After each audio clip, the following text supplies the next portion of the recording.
Continuing on with the history of science.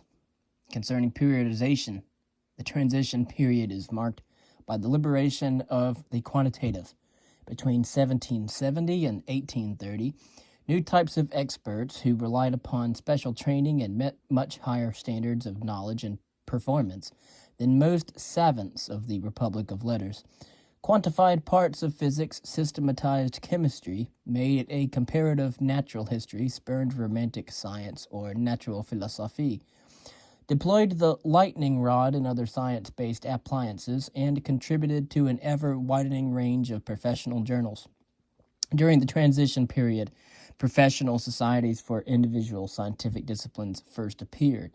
So did the model of later institutes of technology such as the Polytechnique, the metric system, the University of Berlin, which was the fountainhead of the German research tradition, and the first explicit, widely based scientific lobbies like the British Association for the Advancement of Science.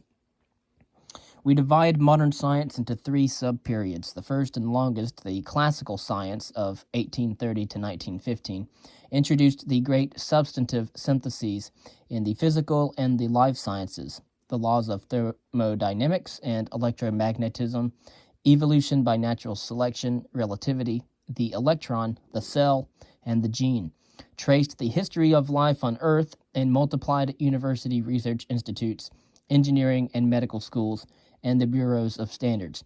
It saw the establishment of disciplinary science, the creation of effective popularization to reach a wider public, left further and further behind the research frontier, and the creation of research laboratories. During the remaining subperiods, which were shaped by the two world wars, science sprang up everywhere.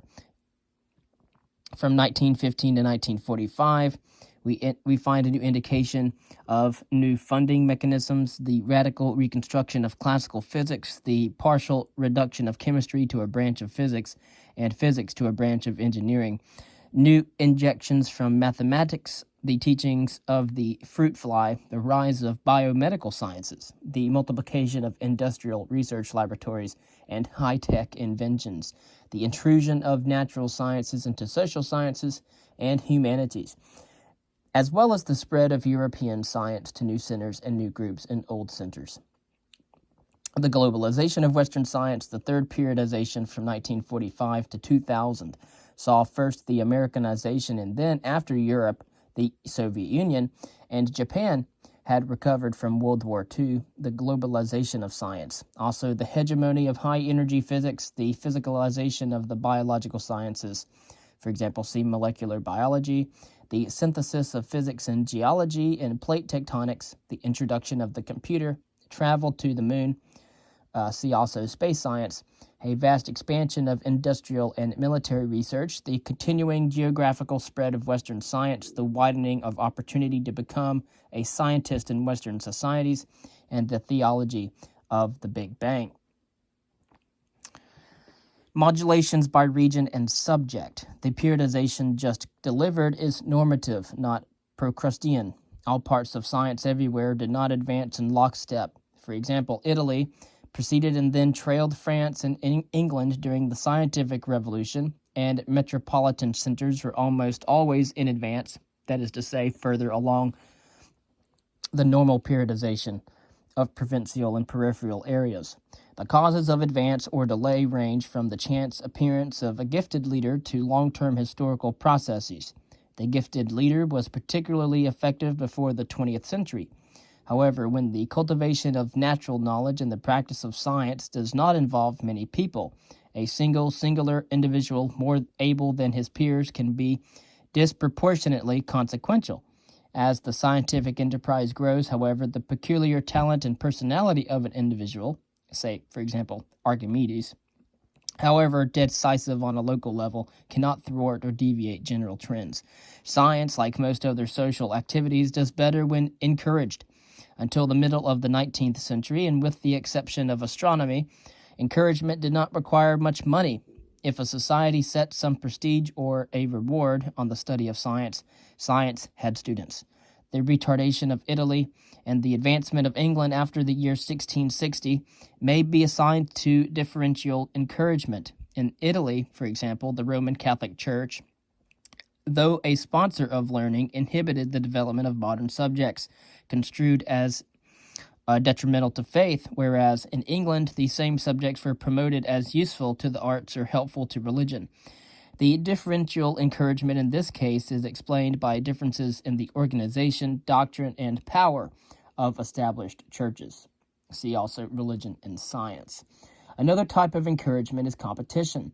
During the 19th century, the German states continually improved their science institutes as part of their efforts to obtain and retain the best professors. A man like Hermann von Helmholtz, for example, who served several universities, could leave behind him a string of improved faculties. And again, you'll hear about Helmholtz as one of the precursors to modern psychology in our psychology reading, History of Modern Psychology. In contrast, France had a central administration that decided where professors would teach. They had no bargaining chips for leveraging institutional improvements.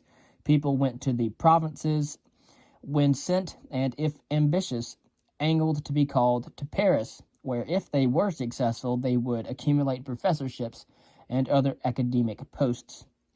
The practice of centralization, which made Paris the leading place for science during the transition period, was not an effective strategy against the competitive system of Germany and later of Britain and the United States. The political form of a regime does not seem to have as much power to influence science as might be supposed. Science has both flourished and stultified under absolute monarchies, empires, military dictatorships, totalitarian regimes, and under democracies as well. Under Louis XIV, Napoleon I, and Kaiser Wilhelm II, during the first years of the Weimar Republic in the United States in the 20th century, and usually in the Soviet Union, it has done comparatively well under the Russian Tsars and the Nazis, and in the United States before 1900. It did comparatively badly. What is important is not the government's form or ideology, but its attitude toward science. In our century, money has had much to do with success in terms of science. Private means have long since ceased to keep research at the frontier. The United States, which lagged behind Europe in science in the 19th century, has outdistanced it in the 20th, primarily by bringing to bear the resources of foundations or philanthropy. Industry as well, and government. Bilateral and multinational combinations, however, have blunted American leadership in many areas and even in the prestigious subfield of high-energy physics. The United States is no longer even the first among equals. See also CERN, CERN. The normative periodization fits physics better than other sciences, which follow its development the more faithfully the nearer to it they are in subject matter.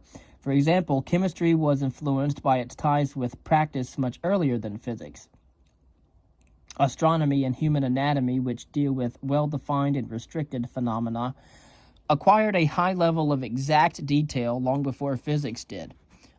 Concerning geology's development, it paralleled physics in the time, although it had different antecedents in natural knowledge and strong regional modulation owing to the location of exposed strata and other revealing phenomena within the natural world. The study of plants and animals, their distribution, relationships, and functioning satisfy the normal periodization in growth, especially as to the introduction of effective schemes of classification and the powerful systematic generalization of evolutionary theory. But quantification came only in the 20th century, well over 100 years after it had begun in physics. The adoption of the methods of the physical science by some branches of psychology, anthropology, and archaeology is also an innovation of our very century.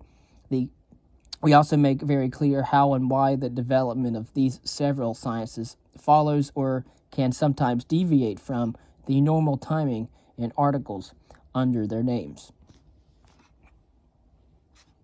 History of Science, J. L. Heilbron.